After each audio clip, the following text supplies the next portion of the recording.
Hey you guys, it is me, Laura, and I just wanted to hop on here and share with you a really fun resource that I have found that is going super well with this curriculum.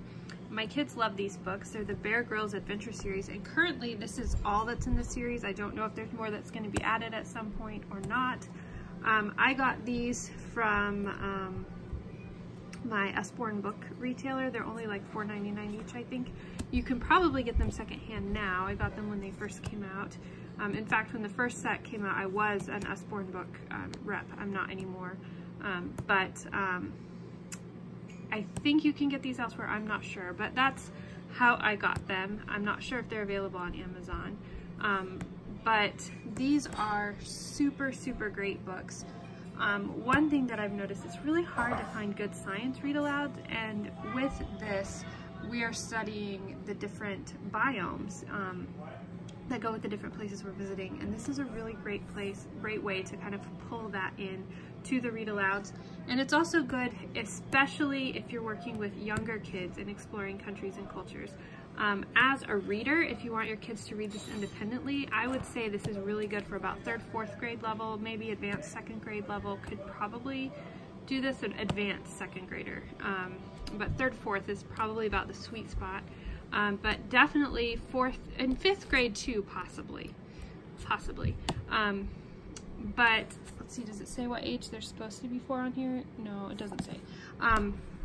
But then if you want to do this a read aloud, this can work for kindergarten, 1st, 2nd, 3rd, or 4th as a read aloud.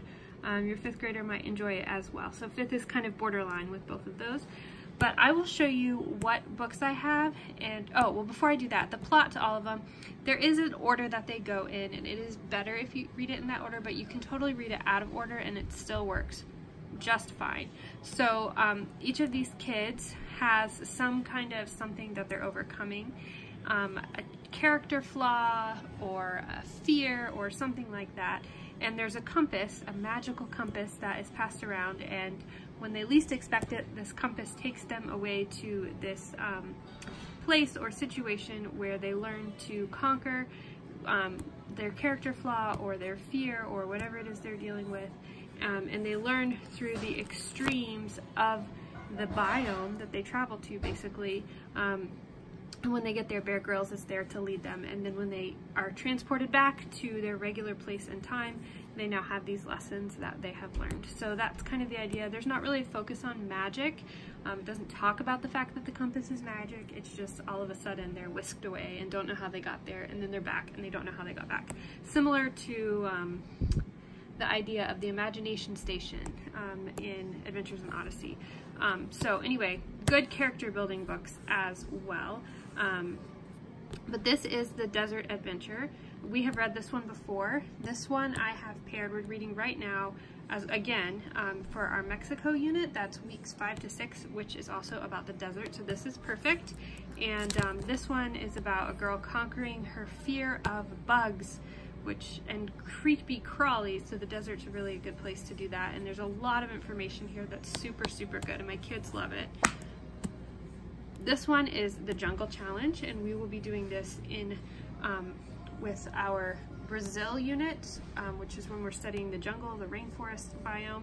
This is weeks 9 to 11, and Omar, I believe we've read this one before too. Omar was the main character, and he is learning how to work together with people as a team. This is the River Challenge. I have not read this one yet, so I don't know who the main character is or what his what it is that he is trying to, it says he's fear of water, so he is going to overcome his fear of water. And this is going to be weeks 16 through 17 when we're studying rivers and lakes and we're learning about Germany. So that's where I've got that one. This is the Sea Challenge, and this one is a girl who is a litter bug, and she's learning about how littering affects the ocean. And this is when we'll be studying about pollution and conservation, and so this is really a perfect book to go with that. And this is Pollution and Conservation week 21 through 22, which is with Saudi Arabia. And this is the Volcano Challenge. I have not read this one either. Let's see, Charlie is addicted to video games and expert on how to get to the next level. the real world can be dull. So I guess he is learning that the real world can be an exciting place as well. And this one will be when we're studying mountains and volcanoes in weeks 23 to 24, and that's India. And this one is, we've read this one.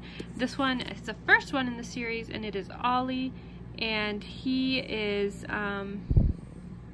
just kind of not really interested in the outdoors. He doesn't really want to be outside. He doesn't really want to do anything. He just wants to be at home and kind of keep to himself. And so this is about getting him out of his shell a little bit.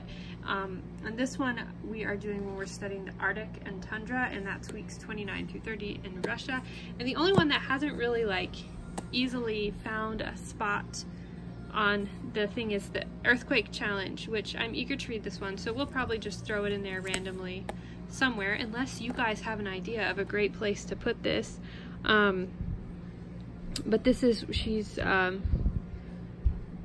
afraid of the dark, and so they're kind of working on that. Her name is Fatima, and so and all of these people are in, like, they all cross over in each other's stories. They're all at this camp together, and that is where, and they pass the compass on to one another, and that's kind of where they're all connected. So that is this series. I wanted to make a separate video about it because these will be popping up kind of individually throughout my book basket books, but they're just a really, really good addition to the My Father's World curriculum as we go through the biomes, and just such a good read aloud. And it's hard to find things for the younger kids, so I specifically wanted to point these out because they're really good for your younger kids who are going through this program, and a really great way to get them interested and include them.